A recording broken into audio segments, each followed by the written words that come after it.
Hello friends, this is Lokesh Katik और आप सभी का स्वागत है हमारे चैनल EMC IQ में। तो कैसे हैं आप सब लोग। आशा करता हूं आप सभी लोग अच्छे होंगे और अपनी पढ़ाई कंटिन्यू कर रहे होंगे। तो आज की वीडियो हम पढ़ने जा रहे हैं हाइजेनबर्ग का अनिश्चितता का सिद्धांत। हाइजेनबर्ग का अनिश्चितता का सिद्धांत, हाइजेनबर्ग अनसर्टेनिटी प्रिंसिपल के बारे में। ये जो हमारा चैप्टर नंबर 2 है केमिस्ट्री का 11th क्लास का, उसका टॉपिक है हाइजेनबर्ग का अनिश्चितता का सिद्धांत, जो कि बहुत ज्यादा इंपॉर्टेंट है। ठीक है, इसे हर साल एग्जाम के अंदर क्वेश्चन आते हैं, मतलब इसकी परिभाषा पूछी जाती है और इसका गणितीय रूप पूछा जाता है, तो ये इंपॉर्टेंट है। तो हम इसको जल्दी कवर कर लेंगे क्योंकि छोटा टॉपिक है। तो चलिए शुरू करते हैं। तो हाइजेनबर्ग की अनिश्चितता को सिद्धांत को समझाने से पहले मैं आपको इसकी डेफिनेशन बता देता हूँ और फिर इसको समझा दूंगा, है ना। तो पहले मैं इसकी डेफिनेशन लिख देता हूँ, फिर आपको समझा देता हूँ। तो हाइजेनबर्ग का अनिश्चितता का सिद्धांत होता है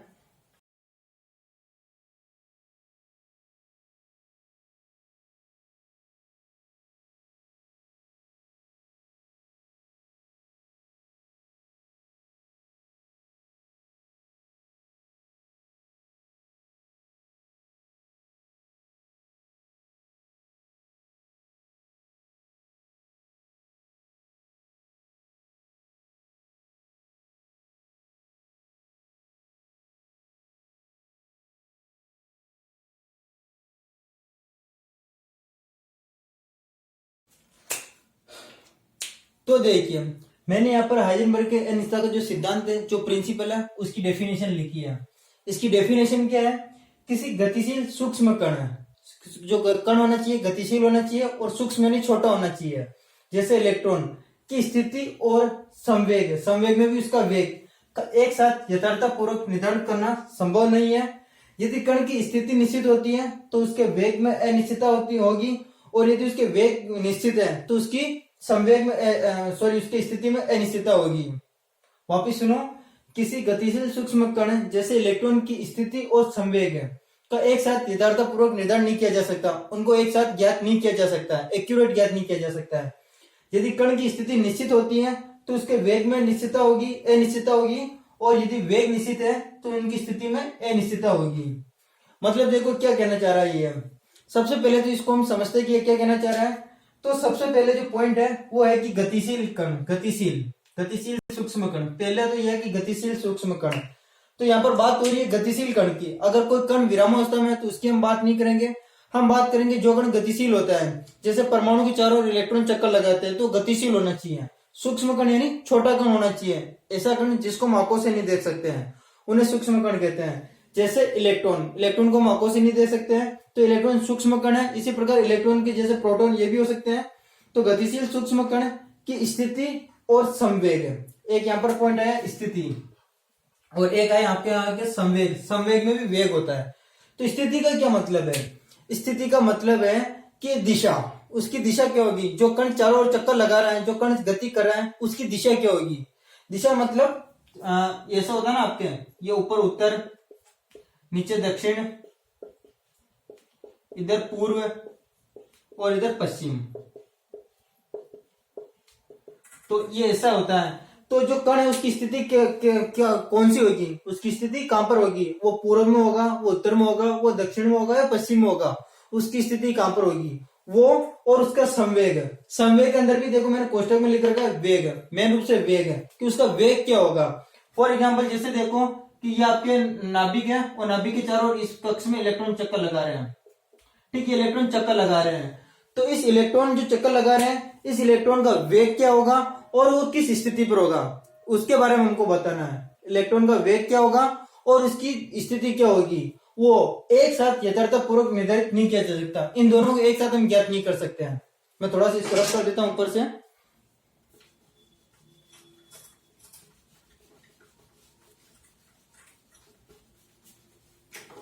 देखो ये नाभिक है और ये इलेक्ट्रॉन, इसके चारों इलेक्ट्रॉन चक्कर लगा रहा है। तो जो हाइजेनबर्ग के अनिश्चितता का जो सिद्धांत परिभाषा कहता है, वो कहता है कि यदि कोई कण सूक्ष्म कण गतिशील है तो उस गतिशील कण की स्थिति मतलब उसकी दिशा, कि उत्तर में होगा, दक्षिण में होगा, पूर्व में होगा, पश्चिम में होगा, वो और उसका वेग एक साथ ज्ञात नहीं किया जा सकता है। स्थिति और वेग इन दोनों को हम एक साथ ज्ञात नहीं कर सकते हैं। क्यों ज्ञात नहीं कर सकते वो देखो। और इसके पहले एक और ये परिभाषा पढ़ लो, यदि कण की स्थिति निश्चित है, फॉर एग्जाम्पल कि आपने कण की स्थिति ज्ञात कर ली, आपने इसकी दिशा ज्ञात कर ली कि उत्तर दिशा में, ये दक्षिण दिशा में, पूर्व में, पश्चिम में, तो आप इसका वेग को ज्ञात नहीं कर सकते हैं। और अगर आपने वेग को ज्ञात कर लिया कि इसका वेग इतना मीटर पर सेकेंड है, तो आप इसकी स्थिति नहीं बता सकते कि उत्तर में होगा, दक्षिण में होगा, पूर्व में होगा, पश्चिम में होगा। ऐसा क्यों होता है? जो देखो इलेक्ट्रॉन, देखो इलेक्ट्रॉन है जो गतिशील अवस्था में है। इलेक्ट्रॉन क्या है? गतिशील अवस्था में। जब ये गति करता है तो हम या तो अगर हमने इसकी स्थिति पता लगा ली, फॉर एग्जाम्पल हमने पता लगा लिया कि ये इधर पूर्व के अंदर है, पूर्व दिशा के अंदर है, बट ये तो आपको पता ना यहाँ पर पूर्व दिशा के अंदर है, अभी तो कंटिन्यू गति कर रहा है। तो जब हम इसमें दिशा देखेंगे तो ये तो कंटिन्यू वेग से गति कर रहा होगा, तो इसका वेग क्या होगा वो हम पता नहीं लगा सकते हैं कि किस वेग से गति कर रहा है, क्योंकि हमने केवल दिशा का पता लगाया, वेग का पता थोड़ी लगाया। और एनी अगर हम किसी तरह से अगर वेग का पता लगा लेते हैं कि हम ये इस वेग में, इस तरह, इस दिशा से इस वेग से गति कर रहा है, इस मीटर पर सेकेंड की तरह से गति कर रहा है, तो उस टाइम हम ये कंटिन्यू गति कर रहे हैं, तो हम दिशा का पता नहीं लगा सकते हैं। देखो मैं ऐसा नहीं कह रहा हूं कि हम नहीं लगा सकते हैं, कि दोनों का पता नहीं लगा सकते हैं, हम लगा सकते हैं दोनों का पता, लेकिन दोनों में से किसी एक का ही अच्छी तरह से एक्यूरेट मान निकाल सकते हैं। अगर हमने स्थिति का निकाल लिया, अगर हम स्थिति का मान अच्छी तरह से निकाल लेते हैं एकदम एग्जैक्ट है, तो जो वेग आएगा ना उसके अंदर कुछ ना कुछ त्रुटि होगी, वो एक्यूरेट नहीं होगा, उसके अंदर कुछ ना कुछ त्रुटि होगी। और अगर हमने वेग को एक्यूरेट निकाल लिया, एकदम सही निकाल लिया, तो स्थिति में कुछ ना कुछ त्रुटि होगी। तो ये बात, ये नियम ये कहता है कि अगर कोई सूक्ष्म गतिशील कण चक्कर लगा रहा है तो उसकी स्थिति और संवेग को एक साथ ज्ञात नहीं कर सकते हैं। यदि आपने उसकी स्थिति ज्ञात कर ली तो उसके वेग में कुछ ना कुछ त्रुटि होगी, और अगर आपने उसका वेग ज्ञात कर लिया तो उसके स्थिति में कुछ ना कुछ त्रुटि होगी। तो आपको समझ में आ गया होगा। इस एग्जाम्पल से हम देख सकते हैं कि इलेक्ट्रॉन अगर कंटिन्यूस चक्कर लगा रहा है, तो अगर हम स्थिति ज्ञात कर लेंगे कि पूर्व के अंदर है, तो हम उसका वेग ज्ञात नहीं कर पाएंगे, और अगर हमने वेग ज्ञात कर लिया तो हम इसकी स्थिति नहीं ज्ञात कर पाएंगे, क्योंकि इलेक्ट्रॉन रुक नहीं रहा है, एक जगह स्थिर नहीं हो रहा है, ये कंटिन्यू चक्कर लगा रहा है। हमने यहाँ पर वेग ज्ञात किया कि यहाँ पर ये वेग है, तब तक तो इस दिशा में आ जाएगा। फॉर एग्जाम्पल यहाँ पर ये दक्षिण है,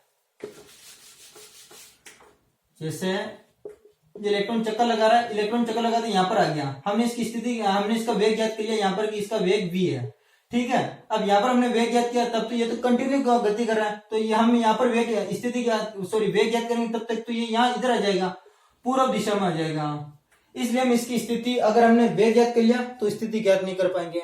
और अगर हमने यहाँ पर कह दिया कि भैया ये तो पूर्व के अंदर है, तब तक तो इसका वेग है, तो इस वेग से इधर आ जाएगा ये, तो इसका वेग चेंज हो जाएगा। इसलिए हम न तो अगर हमने एक चीज अच्छी तरह ज्ञात कर ली तो दूसरे के अंदर कुछ ना कुछ त्रुटि होगी। ये एक के अंदर होता है, एक प्रयोग के अंदर। मतलब अगर हम दोनों एक ही समय पर दोनों निकाल रहे हैं, एक ही समय पर अगर हम दोनों निकाल रहे हैं कि हम एक ही समय पर, जैसे यही है यहाँ पर इलेक्ट्रॉन चक्कर लगा रहा है, और हम एक ही समय पर हम क्या करना चाहें कि हम स्थिति का भी पता लगाना चाहे और वेग का भी पता लगाना चाहिए, तो ऐसा इम्पॉसिबल नहीं है। इन दोनों में से हम केवल एक का सही मान ज्ञात कर सकते हैं, ठीक है। लेकिन अगर यही प्रयोग हम दो बार करें, फॉर एग्जाम्पल एक बार में हमने तो स्थिति पता कर ली, इस प्रयोग से हमने स्थिति पता कर ली, और दूसरा जो प्रयोग है उससे हमने इसका वेग पता कर लिया, तो यह प्रयोग एक होगा, यह प्रयोग दो होगा। तो इस प्रकार हम दो प्रयोग करके एक बार स्थिति एक बार वेग का पता लगा सकते हैं, ये दोनों एक्यूरेट होंगे, है ना। बट हम एक ही प्रयोग के अंदर, फॉर एग्जाम्पल ये प्रयोग हमने नहीं किया, तो इस प्रयोग के अंदर हम स्थिति का पता लगा लेंगे तो वेग का पता नहीं लगा पाएंगे, एक्यूरेट वेग का। और अगर हमने सही वेग का पता लगा लिया तो सही दिशा का पता नहीं लगा पाएंगे। ये हमारे हाइजेनबर्ग का अनिश्चितता का सिद्धांत है। आई होप आपको समझ में आ गया होगा। तो एक बार मैं इसकी परिभाषा वापस बोल देता हूं कि कोई सूक्ष्म गतिशील कण चक्कर लगाता है तो उसकी स्थिति और संवेग को एक साथ यथार्थ रूप से ज्ञात नहीं किया जा सकता है। यदि हम स्थिति को ज्ञात कर लेंगे तो वेग के अंदर कुछ अनिश्चितता होगी, कुछ त्रुटि होगी, और अगर हम वेग को सही ज्ञात कर लेंगे तो स्थिति के अंदर कुछ त्रुटि होगी, ठीक है। स्थिति मतलब दिशा, क्यों किस दिशा में होगा, उत्तर पूर्व दक्षिण पश्चिम किस में होगा। तो ये हो गया। अब ये तो इसकी परिभाषा हुई। अब इसका गणितीय रूप होता है, तो इसके गणितीय रूप में इसको कैसे लिखते हैं वो भी बताता हूं, क्योंकि वो भी इंपॉर्टेंट है।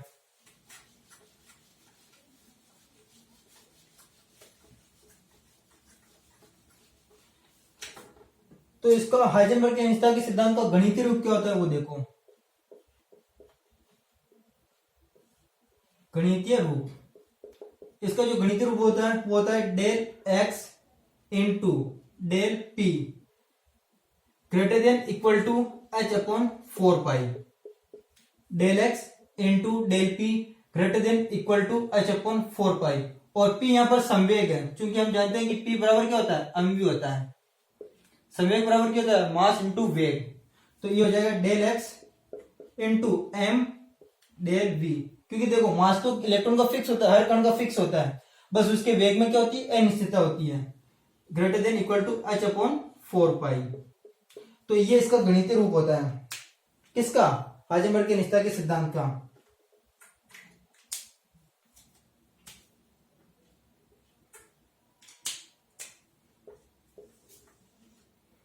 ये इसका गणितीय रूप होता है हाइजेनबर्ग के अनिश्चितता के सिद्धांत का। कैसे किया, del x into del p greater than equal to h upon 4 pi, ये होता है डेल एक्स, और p बराबर क्या होता है, संवेग, p बराबर एम वी, तो m into del v greater than equal to h upon 4 pi. अगर हम बात करें यहाँ पर डेल एक्स की, तो डेल एक्स है कण की स्थिति में अनिश्चितता, कण की स्थिति में अनिश्चितता। अगर हम बात करें m की, तो ये तो आपका हो गया कण का द्रव्यमान, ये हो गया आपके कण का द्रव्यमान। डेल v की बात करें तो डेल v है आपके कण का वेग, कण के वेग में अनिश्चितता, कण के वेग में अनिश्चितता।